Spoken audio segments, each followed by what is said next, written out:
Stop spending 2 hours preparing for client calls when ChatGPT can help you do that much better in under 15 minutes. Here's how. Client meetings can be hectic.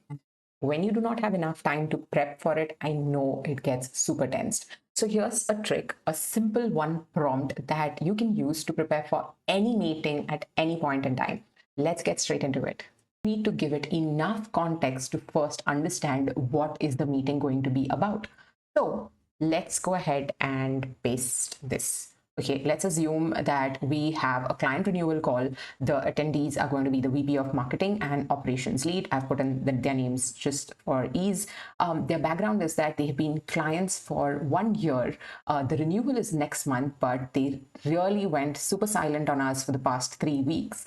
Now, you do not really know the reason, but this is something that is going to bring a lot of tension in the room during the meeting. So you need to be super prepped up for that. And that is why you need to give this context to the LLM. And finally, my goal is to understand what was holding them up, what are their concerns, what are the hidden concerns, and also lock in the renewal. So you've given the goal very clearly. Now, after you've given enough context, you can add or subtract to this. But then the next part that I'm going to add here is the actual prompt that you need after the context is pasted to get the final meeting brief. Here you go.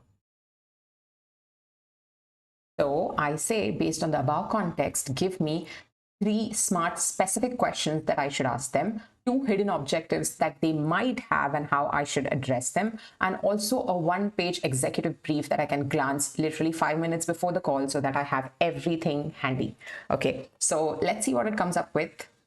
And mind you, this is the free version of ChatGPT, so you don't really need an upgrade. It is already screaming upgrade, but okay. The 3 smart specific questions as you are thinking about the renewal next month. What would need to be true for you to feel completely confident to move forward? Now it says that instead of saying, are you renewing? You are asking them like, what are the conditions that you need in order to move forward for the renewal? The next part is, over the past year, where has our partnership created the most value and where have we fallen short of your expectation? So you are looking for both what they care about and what it is that is holding them back. So yeah, it's a way for you to improve as well. And number 3, I noticed we've had quite a few weeks. Has anything changed internally, priorities, budget, leadership, or timing that's affecting the renewal conversation? Now, this gives them that permission to explain or, just say what is on their mind without really getting super defensive or saying like, hey, you put us on hold for 3 weeks, So it's a very gentle way of checking in what exactly was the issue.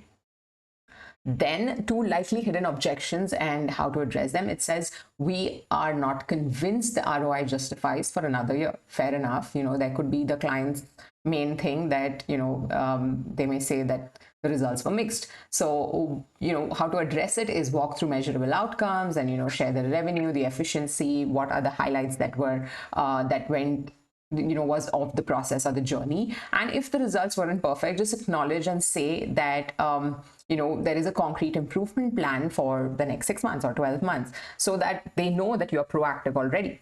Then the other concern or the other objection that it has raised is something has changed internally. Now, this could be the budget pressure or the leadership changes or, anything, but not really a dissatisfaction with you. So then you need to ask about like organizational changes or, if the budget is an issue, then, is there a rollout possible like in phases, or can we adjust the scope, or we can look at the payment flexibility, all of those things, and then show the solution to support the new direction instead of just being defensive and saying like, hey, we've done so much work for you, how can you turn your back on us? So it is giving you an idea of what you need to ask and then how you need to shape your answer in order to be a supportive partner and not really bounce back on them and say like, hey, damn, so that. And then here is the executive brief it has given. These are the attendees, the relationship. It's given the primary objective, what success looks like, blah, blah, blah, the agenda. So it has also given you a very quick brief on like thanking, mentioning the renewal, asking business priorities,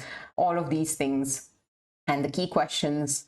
And all of these things that really would help you. They say that we are not convinced with the ROI justifies another year. If I genuinely have done great work for this client, I would say that I'll just copy this, or I'll just ask ChatGPT here and say the ROI and results were impeccable. They in fact even shared a note of appreciation with us earlier. So this cannot be an objection. Okay. So yeah, let's see what other objection is likely possible.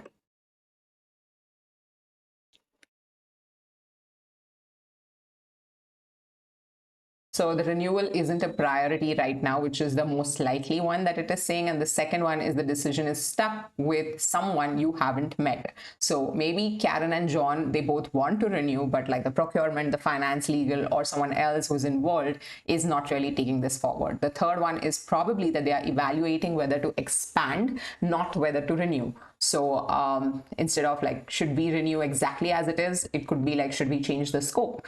Again, a good one. And the budget timing, not budget availability, but maybe it starts in the new fiscal year, or the budgets haven't been released, or things like that. And maybe it could also be that they're using their silence as a negotiation leverage. This is a really good point, and something that we otherwise won't really think in general. It says that, we are reviewing the pricing, or we are comparing options. Now, this does not mean that you have to give a discount immediately, but you need to understand what are they trying to achieve, right?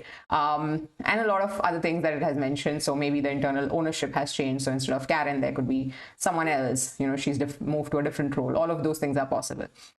I hope this was helpful. Definitely give it a shot before your next client meeting. And if you are also trying to work around writing emails using AI, then this video might be for you.